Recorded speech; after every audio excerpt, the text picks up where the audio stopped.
Apa bacanya orang-orang Sulawesi? Apa? Imran. Imran. Bismillahirrahmanirrahim. Ya yang rileks saja ya. Saya pernah ketemu orang yang pakaiannya itu ndak mungkin kalau orang syariat bilang ndak syar'i lah. Pakai pakaian yang tidak syar'i. Tapi dia muslimah, dia ke masjid. Saya ditanya sama seseorang, "Gus, kok sama orang gitu mau bertemu gitu?" Karena terus saya bilang, "Kenapa?" Dia pakaiannya ndak islami gitu. Oke, dia tidak pakaian Islami itu nyata, tapi dia ke masjid itu Islami, tetap sholat itu Islami. Ketika dia ingin sholat dan tetap sholatnya pakai takbir, pakai rukuk, pakai sujud itu Islami.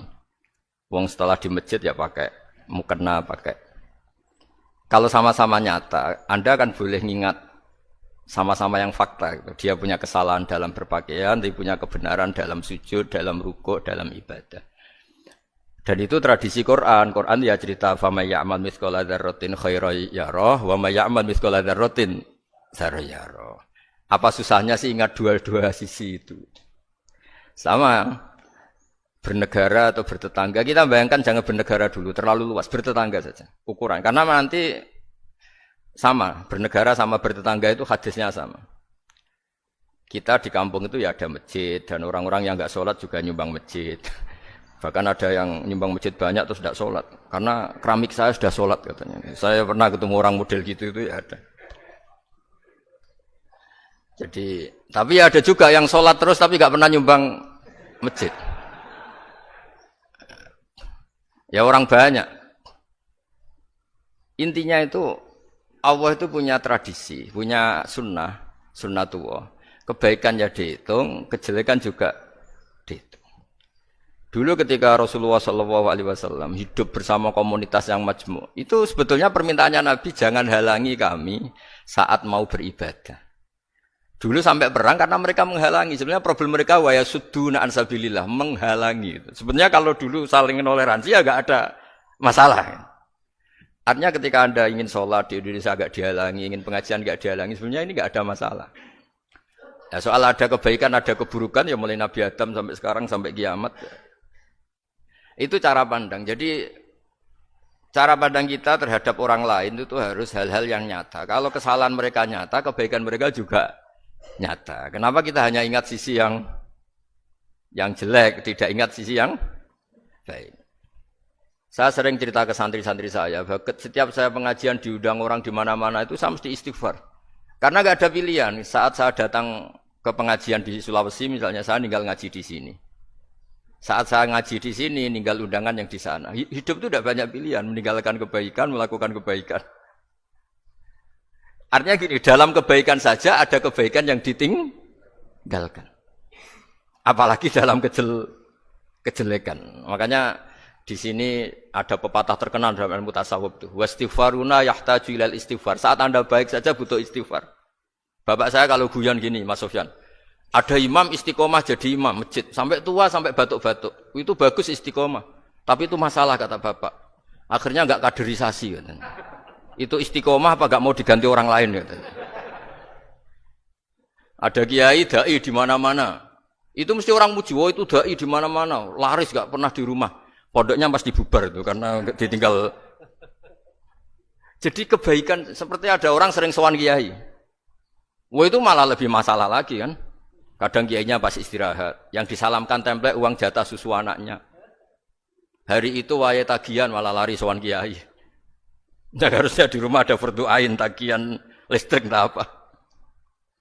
Jadi makanya di hikam itu terkenal kata-kata manusia itu siapa? Manusia itu mangkanat mahasinuhu masawiyah fakai falatakunu masawihi masawiyah.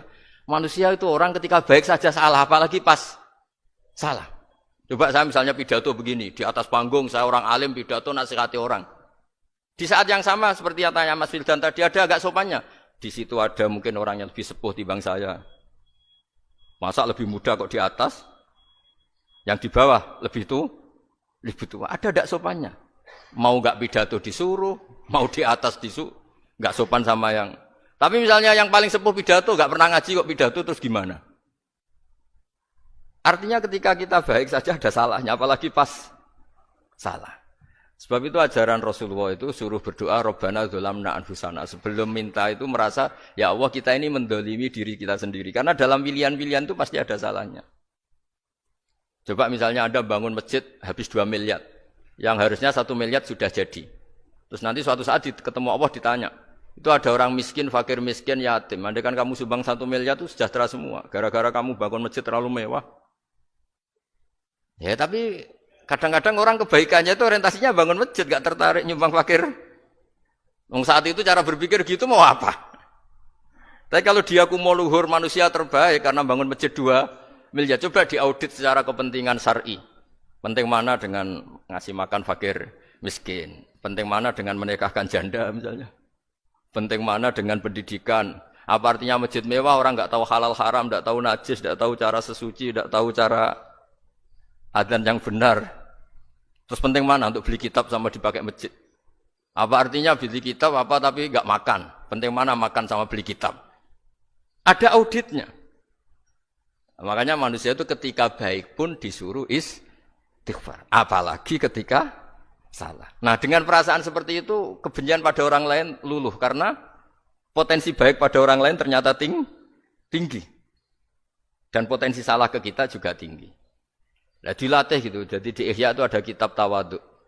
Kitab tawaduk itu dilatih. Ketemu orang tua. Huwa aksaru ibadatan. Dia mesti ibadahnya lebih banyak karena lebih tua timbang saya. Pasti sholatnya lebih lama timbang saya. Ketika Anda sudah tua melihat anak-anak, huwa aqallu minni maksiatan. Mesti maksiatnya tidak banyak karena masih kecil. Terus ketika melihat orang fasik maksiat, la'alla wa yatubu alaih fa inna wa tawwabur rahim. Mungkin Allah memberi tobat bisa saja. Umar itu ingin bunuh Nabi, tapi Allah memberi tobat.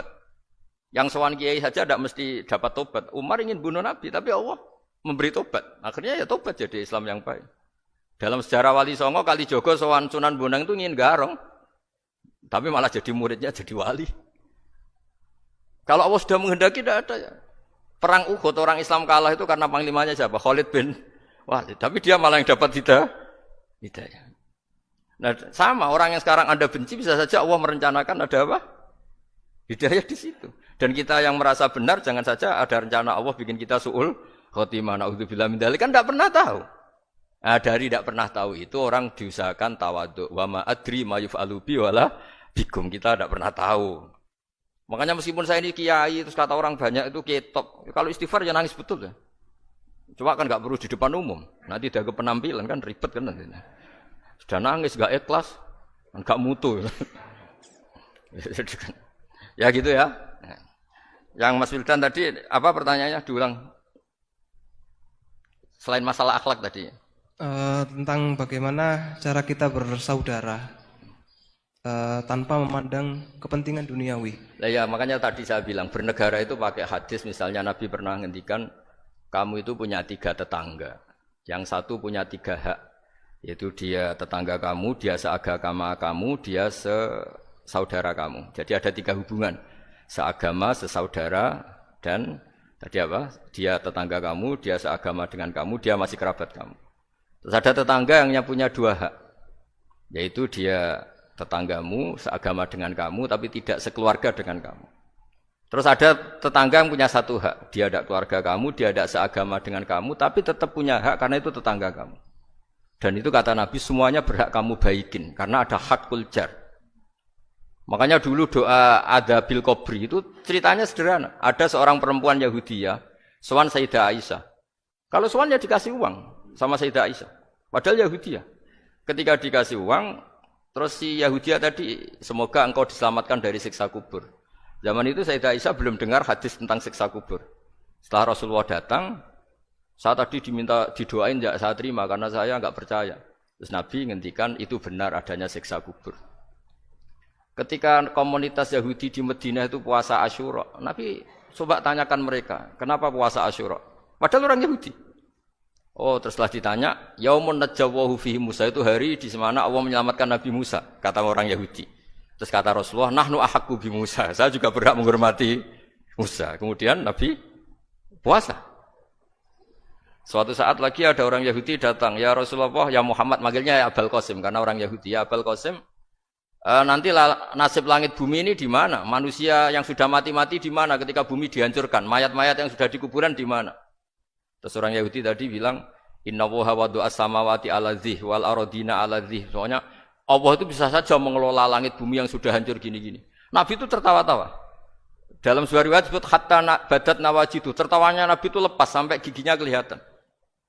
Kata rawinya tasdiqan liqaulil khabri, karena Nabi membenarkan orang Yahudi tadi. Jadi intinya dalam banyak hal itu ya dicari kesamaan. Makanya kalau interaksi dengan kelompok lain kata Nabi la tusaddiquhum wa la tukadzibuhum. Kamu jangan mengiyakan juga jangan menolak. Kamu tolak jangan-jangan pas yang sama dengan ajaran kita. Kamu benarkan jangan-jangan yang tidak sama. Ya sudah, kalau enggak sependapat ya jangan ngambil sikap. Nah, itu juga yang dipraktekkan Rasulullah SAW. Nabi yaqumu lailatan yuraddidu hadil ayat. Nabi pernah sholat 1 rakaat hanya ngulang 1 ayat. Itu aja gak selesai. Yaitu ngulang-ngulang ayat. Fa'aqulu kama qalal abdus sholeh in tu'adzibhum fa innahum ibaduk wa in taghfir lahum fa innaka antal azizul hakim. Pun Gusti kula nyerah.